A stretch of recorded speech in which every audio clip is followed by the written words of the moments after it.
Bismillahirrahmanirrahim. Assalamualaikum warahmatullahi wabarakatuh.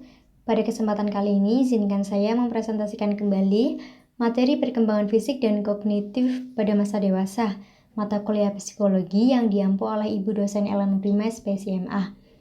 Perkembangan dan kesehatan fisik. Perkembangan performa kesehatan terjadi di puncak performa fisik antara usia 19 hingga 26 tahun. Namun pada akhir dewasa awal mulai nampak penurunan performa fisik.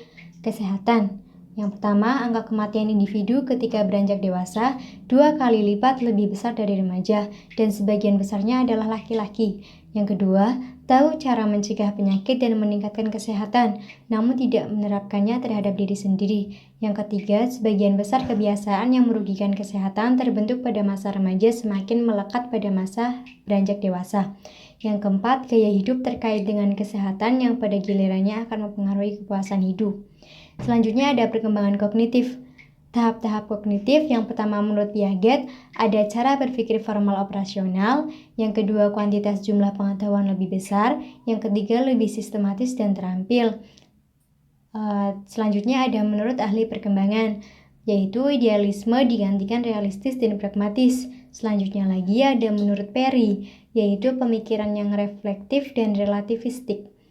Berikutnya ada fase-fase kognitif menurut Warner Scale 1977. Yang pertama ada tahap mencari prestasi, achieving stage.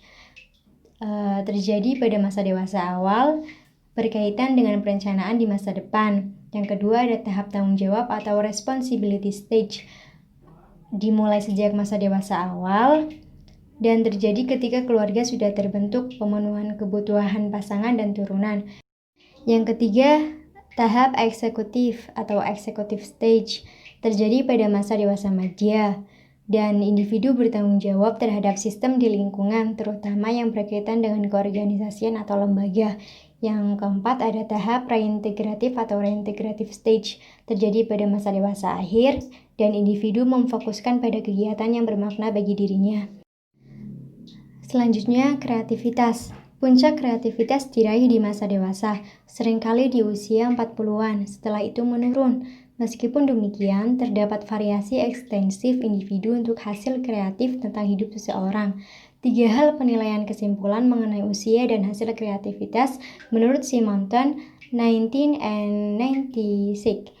Ada yang pertama besarnya tingkat penurunan, yang kedua perbandingan antara bidang-bidang kreativitas, dan yang ketiga ada perbedaan individual dalam hasil kreativitas selama jangka waktu hidupnya. Menurut Csikszentmihalyi mengajukan bahwa langkah pertama yang perlu ditempuh agar berkembang menuju kehidupan yang kreatif adalah melatih rasa ingin tahu dan minat. Selanjutnya ada perkembangan karir. Perubahan perkembangan yang pertama ada di akhir usia belasan hingga pertengahan 20-an, banyak individu yang telah menyelesaikan pendidikan atau pelatihannya dan memulai sebuah karir. Dan yang kedua, di sisa masa dewasa awal, mereka berusaha memulai dan meniti karirnya, mencari kestabilan karir awal di bidang tertentu, meningkatkan karir dan memperbaiki keadaan finansial. Selanjutnya ada teori perkembangan karir. Yang pertama ada Development Theory of Career Choice menurut Allen Ginsberg 1951 dan 1972. Individu akan melalui 3 fase pilihan karir. Yang pertama angan-angan, yang kedua sementara, dan yang ketiga realistis. Yang kedua ada The Career Self-Concept Theory menurut Donald Super 1967 dan 1976. Konsep diri seseorang memainkan peran penting dalam pemilihan karir. Dan yang terakhir ada personality type theory menurut John Holland 1973 and 1983. Penting untuk mencocokkan kepribadian seseorang individu dengan karir tertentu. Selanjutnya ada gambaran mengenai pekerjaan. Yang pertama, orang dewasa perlu mengeksplorasi tipe pekerjaan yang disukai dan kemungkinan untuk sukses, serta memahami pertumbuhan pekerjaan dan tuntutan pendidikannya.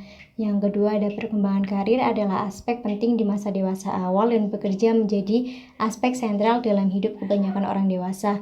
Selanjutnya ada pengaruh kerja. Yang pertama, Pekerjaan menegaskan seseorang secara mendasar dan merupakan salah satu aspek penting yang membentuk identitas seseorang. Yang kedua, sebagian besar individu menggunakan kurang lebih sepertiga kehidupannya untuk bekerja. Yang ketiga, bekerja sambil kuliah dapat memberikan efek positif sekaligus negatif. Yang keempat, pengangguran menyebabkan stres, baik kehilangan pekerjaan secara temporer, siklik, atau permanen. Yang kelima, meningkatnya jumlah wanita yang bekerja sebagai wanita karir mengarah pada isu baru yang berkaitan dengan pekerjaan. Dan yang terakhir, ada rumah tangga dengan pencari nafkah ganda menyebabkan meningkatnya waktu yang dihabiskan pria untuk mengurus rumah dan anak. Sekian materi dari saya. Apabila banyak kurangnya saya minta maaf. Wassalamualaikum warahmatullahi wabarakatuh.